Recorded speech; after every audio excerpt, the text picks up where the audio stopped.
Hi, I'm Tim Gibson. I'm going to talk to you about how to replace a cabinet door.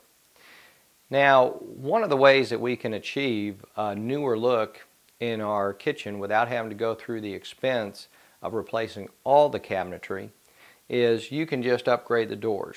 Or you might have a circumstance where you've had a door that has been damaged. Now, most of the kitchen doors that are installed today are installed on these European hinges. And to remove these, they have a locking lever in the back of the hinge that allows you just to disconnect the hinge on the door from the connection on the cabinet. So if you can look very closely, you can see that there's just a button on the back that locks this hinge into place.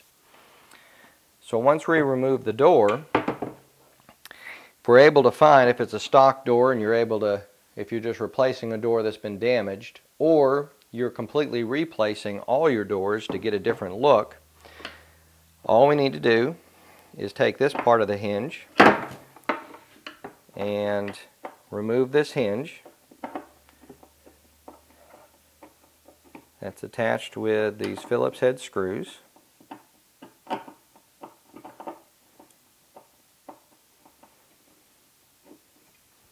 So once we do that, this hinge will pop out of the door. As you can see, there is a recess that has been drilled into the door with two attach points. And what we can do when we have our new door is that we want to measure up to the center from the bottom of the door to the center. In this case, it's 4 1/4. And then we also want to measure to the center, which if I measure to the center of this one, it is about 1 inch from the face.